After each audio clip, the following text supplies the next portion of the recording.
Ada seseorang bekerja di tempat yang haram, jelas ini haram deh, dan dia akui ini haram, tapi dia nggak mau keluar.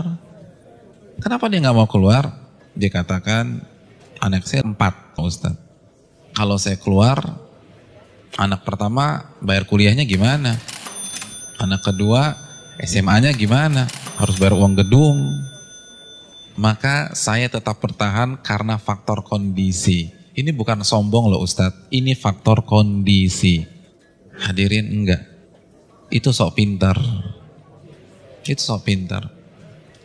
Karena hakikatnya di hadapan kita ada 2 opsi. Opsi yang pertama, matematika kita, logika kita. Gaji kita 15 juta, anak 4, oh cukup. Tapi begitu saya resign, maka bulan depan 15 juta itu hilang. Maka nggak mungkin mencukupi 4 orang anak. Itu matematika kita. Tapi itu bukan satu-satunya opsi. Opsi yang kedua, Allah berfirman dalam surat At-Talaq ayat 2. Barang siapa yang bertakwa kepada Allah, maka Allah akan berikan solusi. Dan Allah akan berikan rizki dari arah yang tidak ia duga-duga. Namun karena kita merasa paling pintar, kita pilih opsi yang pertama. Karena kita lebih yakin dengan matematika kita daripada janji Allah Subhanahu wa Ta'ala. Bukankah itu sok pintar di hadapan Allah dan merasa cerdas di hadapan Allah Subhanahu wa Ta'ala?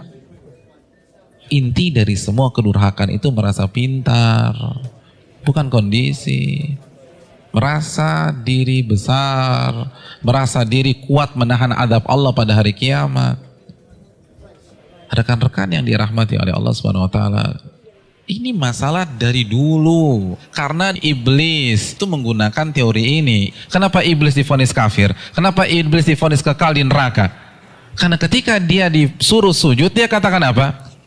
Enggak, ana khairun minhu, aku lebih baik daripada Adam. Engkau ciptakan aku dari api dan engkau ciptakan dia dari tanah. Saya ingin tanya, yang diserang dengan statement ini itu siapa rekan-rekan sekalian? Yang dibodoh-bodohi itu siapa? Allah, bukan Adam. Apa maksudnya? Ulama mengatakan maksudnya, ya Allah, engkau perintahkan aku sujud kepada Adam. Sedangkan dia dari tanah dan aku dari api. Ini perintah yang tidak masuk akal. Gitulah. Ini perintah yang bodoh. Kalau bahasa Arab, ini nggak worth it banget nih Allah gitu loh. Makanya kan Allah langsung habisi dia. Aba wastakbara wa kana minal kafirin. Ini bukan hanya semata-mata sujud hadirin. Ini lebih besar dari itu. Nah begitu juga dengan orang yang banyak maksiat sekarang. Ya nggak mungkin lah ada orang mengatakan ngaku muslim gue lebih pintar dari Allah. Enggak lah. Tapi dengan cara dia membantah ayat Allah, menolak hadis Nabi, itu kan merasa pintar. Merasa pintar. Akhirnya dibantah, dijawab. Hadirin simpel aja, saya kasih 2 contoh dalam masalah ini. Asy-Syu'ara ayat 61 ini jelas. Ketika Allah perintahkan Nabi Musa untuk lari, untuk keluar dari Mesir. Lalu apa yang terjadi?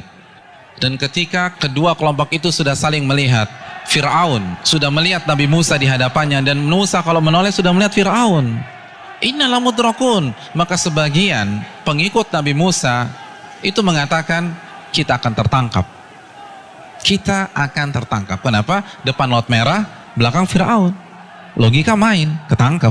Matematika main, ketangkap. Lalu apa kata Nabi Musa? Qala kalla, bukan begitu. Inna ma'iya rabbi sayahdin. Sesungguhnya Allah bersamaku dan Allah akan memberikan petunjuk. Maka setelah Nabi Musa berbicara demikian, baru Allah wahyukan anidrib bi'asakal bahra fanfalaqa. Pukulkanlah tongkatmu ke permukaan laut, maka laut pun akan terbelah. Ada 2 sikap yang kontradiksi. Yang satu begitu melihat kondisi real di lapangan langsung menggunakan akalnya. Kita ketangkep nih. Tapi Nabi Musa enggak. Beliau merasa bodoh di hadapan Allah. Maka beliau tidak menggunakan pemikirannya, tidak menggunakan logikanya, tidak menggunakan matematikanya. Nabi Musa lebih percaya dengan janji Allah, in tansurullah yansurkum. Jika kalian menolong agama Allah, Allah akan tolong kalian. Orang nggak akan bisa seperti ini kalau dia nggak merasa bodoh di hadapan Allah. Hadirin, saya ingin bertanya, pengikut Nabi Musa itu siapa sih? Bani Israel. Bani Israel itu bodoh atau pintar? Pintar. Dan Nabi Musa adalah anak bangsa Bani Israel yang tercerdas pada saat itu. Yang satu merasa bodoh, yang satu merasa pintar. Dan yang benar adalah yang merasa bodoh di hadapan Allah. Ternyata seluruh analisa, prediksi yang diucapkan oleh seluruh orang-orang yang mengatakan kita akan ketangkap salah semua. Bukankah itu pelajaran bagi kita? Bukan berarti kita nggak boleh menggunakan akal sehat, enggak. Tapi kalau sudah berhadapan dengan perintah yang jelas, larangan yang jelas, merasa bodohlah di hadapan Allah. Jangan kritik, nggak mungkin Ustadz, ini nggak make sense nih Ustadz, ini nggak dapat hitung-hitungannya. Tuh Anda baru lagi merasa pintar. Emangnya Allah nggak bisa mengkayakan Anda dari jalan-jalan yang Anda nggak duga? Contoh yang terakhir, jelas-jelas surat As-Saffat ayat 102. Perintah jelas, Allah perintahkan Nabi Ibrahim untuk menyembelih putranya. Lalu Nabi Ibrahim lakukan hal tersebut. Kita sudah bahas. Hadirin yang dirahmati oleh Allah Subhanahu wa taala. Nabi Ibrahim kenapa tetap menyembelih putranya? Karena merasa diri bodoh di hadapan Allah. Karena kalau pakai matematika dan logika, itu jelas sudah nggak boleh disembelih. Wong orang terbaik kok.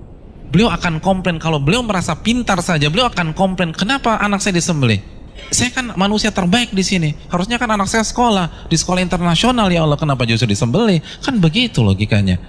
Tapi tidak, beliau merasa diri bodoh sehingga lebih percaya terhadap perintah Allah daripada logikanya sendiri. Ada yang berani meragukan kecerdasan Ibrahim? Saya ingin tanya, etnis dan ras tercerdas di dunia itu siapa? Bani Israel. Bani Israel itu keturunan siapa? Nabi Ibrahim dari Ishak. Jadi ini bapaknya kecerdasan. Tapi ketika berhadapan dengan perintah yang tegas, larangan yang tegas, udah sami'na wa ta'na. Lalu kita yang gak cerdas-cerdas begini, berani debat Allah, berani mengatakan ini gak benar, ini keliru, hitungan saya gak dapat. Kalau begitu kita makan apa? Allahu Akbar. Janganlah kalian mati kecuali kalian menjadi seorang muslim, pribadi yang menyerah kepada Allah. Kita yang mengkrit hari terakhir hidup kita. Dari sekarang, hadirin sekalian, dari sekarang menyerahlah kepada Allah.